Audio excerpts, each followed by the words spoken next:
What's up mga pajak? Ito nga pala yung una kong bike. Ito yung frame niya. Kinalas ko yung mga pyesa, tinanggal ko kasi nilinis ko tong frame eh. Tinanggal ko yung mga nakadikit na tape sa kanya. Pati yung mga nakasingit na mga dumi-dumi. Pinagtatanggal ko na din. Baklas to ngayon kasi yung mga pyesa na nakakabit dito. Nilipat ko sa ibang mga bikes. Pero, kaya ko to binaklas kasi set up ko din ulit ito. Yun nga lang gagawin natin yun sa ibang video. Ngayon ang pag-uusapan natin kung ano yung mistakes o pagkakamali ko na-realize ko ngayon tungkol sa pagbili ko ng pinakauna kong bike. Ito yun. Ito yung pinakauna kong bike na binili. Yun yung topic namin sa video na to. Mistake number 1, maling frame size. Itong size ng frame nito, 15 lang. Small to. Noong time kasi na bumili ako ng bike, hindi ko pa din alam yung mga yan, yung mga frame sizes sa bike. Kung ano na lang naialok sa akin ng sales lady, yun na lang. Eh, hindi ko pa kasi alam na dapat pala sa height ko, medium dapat yung frame size na gagamitin ko, hindi small. Itong 15, ito yung dito yun eh. Yung taas nito. Yung haba nitong seat tube. Mas tataas dito, tapos mas lalaki itong triangle na to. Possibly mas haba din. Yun yung nababago. Depende sa frame size ng bike. Tingin ko lang nga yung mga nagbebenta dun sa pinagbila ko nito. Yung mga sales lady dun, hindi nagbabike. Alam lang nila kung 29er, bagay sa matangkad. Ito kasi 29er to. Na 29er naman yung gulong yan. Ayos lang yun sa kanya.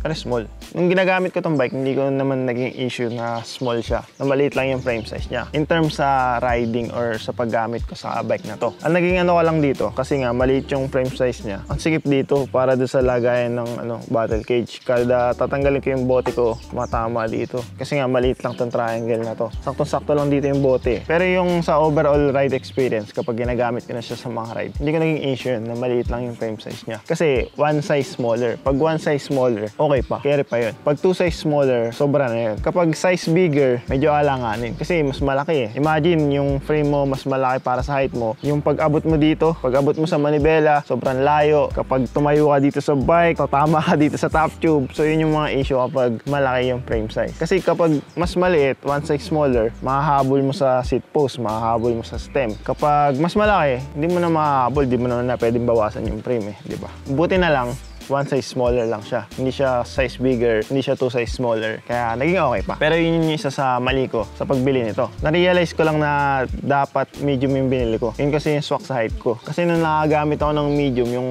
sumunod ko kasing frame dito, yung GT, medium na yun. So ibang-iba sila. Ibang-iba yung pakaramdam kapag ira-ride. Mas nagandaan ako sa ride na tama yung size ng frame na medium. Ang experience ko kasi dito sa frame na to, komportable siyang gamitin kasi upright na upright ka eh. Maliit lang kasi yung frame. Yun yung plus. Pero yun nga, dapat tama yung frame size ng bike na bibili mo kung bibili ka ng bike. Number 2, na pagkakamali ko dito sa una kong bike, nilagyan ko siya ng side stand dito. Makikita nyo, yan. May marka dito na nagmarka na tapos yung decals sumama na. Halos natuknap na yung decals eh. You know?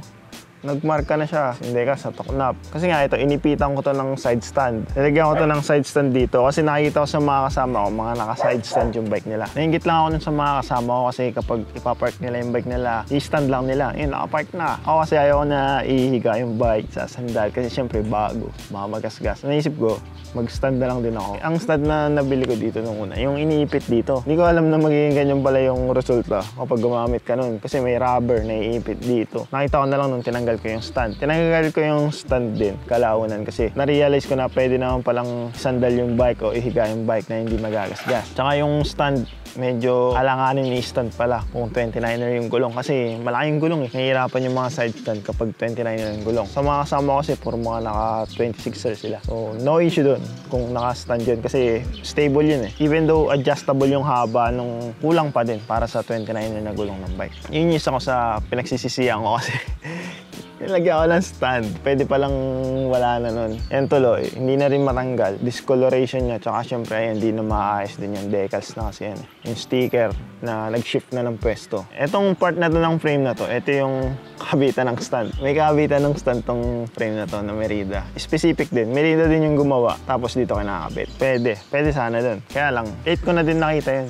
Yung stand na yun. In-acquire ko din yun. Nagkaroon din ako nun. Kaya lang hindi ko na rin ginamit. Kasi nga, naiiksiyan ako. Parang hindi hindi talaga stable eh. Kahit ang sabi, adjustable daw yun, 26 to 29. Parang bitin pa din. Konting magalaw lang yung bike, tutumba na kapag in-stand mo. So, mas magagasgas lalo. Kaya di ka na ginamit. Next ko lang pinagsisisihan nun, dapat pala, nag-upgrade na ako ng group set sa bike. Kasi ang stock na group set nito, Alivio. Naka-Alivio siya na shifter, na crank, 3x9 speed yung setup. Yung RD nga lang nito, yung 9 speed na Diore. Nung time na yun, mura pa yung mga Shimano parts eh. Yung presyo ng Alivio nasa 6,000 lang, 6,000 pesos. Group set na yan. Yung presyo naman ng Diore nasa 9 plus, 9.3, 9.5. Makakabili ka na ng group set ng Diore. Ganun kamura. Eh ngayon, magkano na yun? Sa 13.5 to 14K na yung presyo ng Diore. Dati kasi hindi ko ma-justify na gagastos ako ng ganun para maging 10 speed. Kasi naka 9 speed na ako eh. Tapos 10 speed para lang mag 10 speed. Gastos ako ng ganun, bibili ako ng Diore. Parang feeling ko nun, hindi worth it na mag-upgrade na 1 speed lang yung madadagdag, diba? Sabi ko nun, mag-upgrade ako 11 speed na sana. Yung 11 speed naman, medyo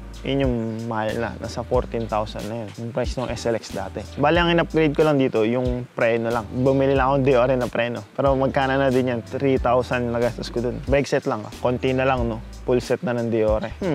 Dati kasi mura. Yun yung nakakainayang. Mura yung mga presyo pa ng mga sa bike. Mura pa dati. Tapos biglang nagmahal lang. Around 2017 ata, 2018. Doon na nag-start na magmahal na yung mga price. Siguro kasi nga lumabas na yung mga bagong version. Kaya lang, hindi naman bumaba yung price ng mga lumang version. Pang ewan lang eh, no? Nakakainayang din. Dati kasi hindi ko alam na sweet spot, at least, Diore minimum.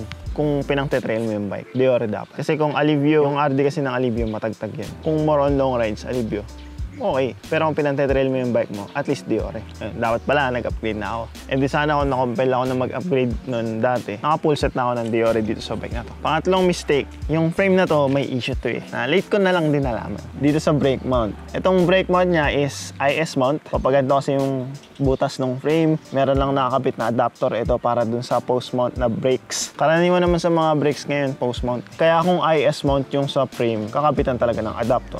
So, ito yung adapter. Ang issue dito, yung butas para dito sa post mount, ang hirap niya i-access. Hindi ma-access dito. Dito, hindi rin. Dito rin sa kabila, hindi ma-access. Hindi siya maabot. Ang hirap abutin kapag kailangan mong mag-adjust ng alignment ng calipers. May hirap. Nakaharang kasi itong seat stay. Hindi siya maabot dito. Tapos, maliit pa tong space dito.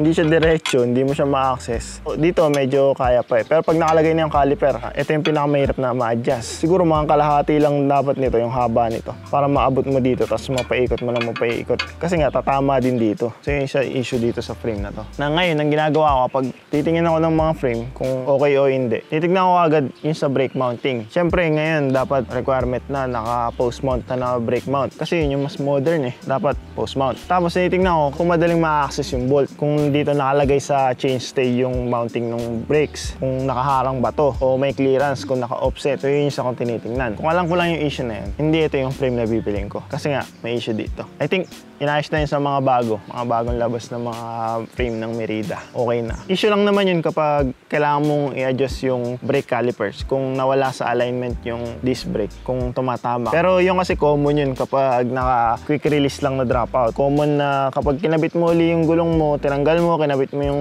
wheelset, makapansin mo, nabago yung alignment ng brake pad, ng calipers, masayad, hindi kailangan mo i-adjust. Doon mo ma-encounter yung issue tungkol dito. So, yun lang. Yun lang yung mga mistakes na sana alam ko na before bago ko binili yung una kong bike. Kung alam ko na yung mga yun before, iwasan ko na yun. Bibili ako ng medium size na frame, hindi ako maglalagay ng side stand. At least Diore yung group set na ikakabit ko. And hindi ako pipili ng naka-IS mount, tsaka yung hindi madaling ma-access yung brake mount. Gawa nga akong nakaharang to dito. May isa pa pala. Isa ka upang regret. Dapat pala, mas noon pa. Dapat noon ko pa pinasok tong hilig na to ng pagbabike. Kasi 2016 lang ako nag-start eh. 2016 ko to binili. Dapat pala, mas matagal na. Nag-bike na ako. Kasi iba yung sa'yo eh.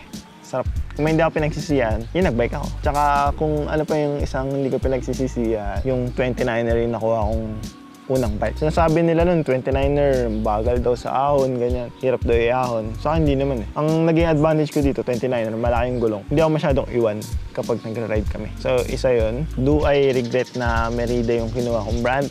Hindi.